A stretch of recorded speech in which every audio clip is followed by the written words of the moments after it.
Hello to all traders and welcome back once again to another episode of the Stock Watch. Now we're looking, as the earnings season is upon us, I'm looking at the major oil companies in the world such as ExxonMobil and Chevron as they're looking to hit more record profits as the quarter goes by.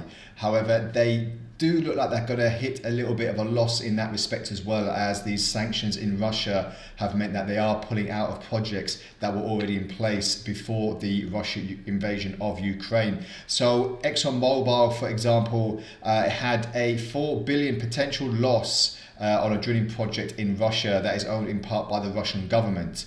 However, as I said before, Exxon's business core is booming due to the oil spike in the market that we've seen in the last few weeks as well. So because of this, it's looking like it is a bit of a role reversal. In one hand, they are making big profits on their normal day-to-day selling of oil and construction. However, in some certain projects that they've had in Russia, they will lose out on that. So we'll see if there's going to be any big swings on hits and misses on these companies as well. Oil and gas companies do face scrutiny as well. We had the President of America, Joe Biden, did scrutinizing earlier about oil and gas companies having to lower their cost of fuel at the pump, as it is really hampering normal day-to-day life for many commuters as well. So we'll see if that's going to impact on any sort of profits as we go into the earnings season. And as we look at the charts today, we've been looking at ExxonMobil for quite a few months now because we saw this grand ascension when oil prices hit such a big peak. And if you can imagine, when oil prices were in negative territory in the height of the pandemic, how far it has come in that short space of time. Now, just as I zoom in on the daily chart with the assistance of the Ichimoku cloud, which is the one I like to use the most when I'm looking at my bids and my losses as well. So not losses, buys and sells. We're just looking to see another ascension now, and this is quite a grand ascension because it looks like prices are starting to pick up, and we could head for these recent peaks just below, just above the $90 mark, which would be quite astonishing for ExxonMobil, as it has had a little bit of a choppy ride in the last few months. But as you can see, this V-shaped recovery is signaling that it is fully exposed.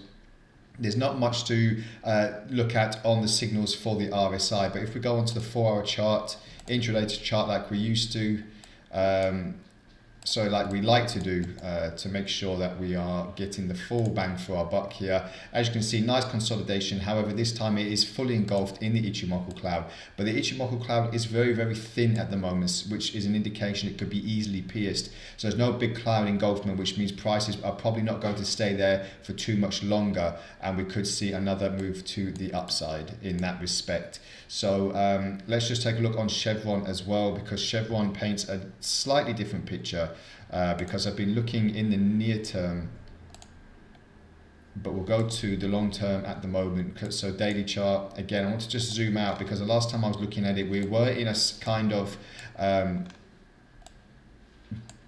trying to break out of this particular channel here, which we have done, and this was at in the middle of February. But see, as you can see here, we've seen such a big ascension in prices that it doesn't look like it's going to start moving down anytime soon. Chevron is one of the world's biggest oil producers and is looking to really push on these profits from the oil.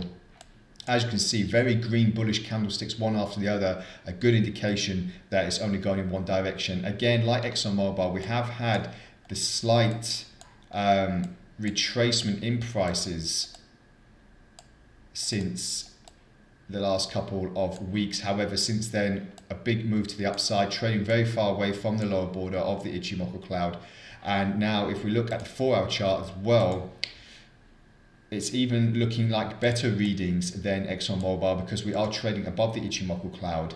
I've just removed the drawing so it's easy to see, and now we're seeing another push, another test at these levels, and possibly another bounce at, if we do hit the lower top border of the Ichimoku cloud, a bounce here could see more prices at record highs, and there's no reason why we can't touch this 175, 176 region in the near term as well. Again, like ExxonMobil, not much to say on the RSI, not many signals, just mainly fundamentally driven at the moment, and we'll see what the rest of this Russia-Ukraine crisis will bring to the oil markets and to these big oil companies as well. And don't forget, forget, the earnings season is at the end of the month. I think it's 28th and 29th roughly, but check your earnings season calendar to make sure you're not missing out on any of these potential upside moves, because it is expected to be upside in that respect. So thank you very much again for joining me today on today's Stock Watch, and I'll speak again tomorrow. Bye for now.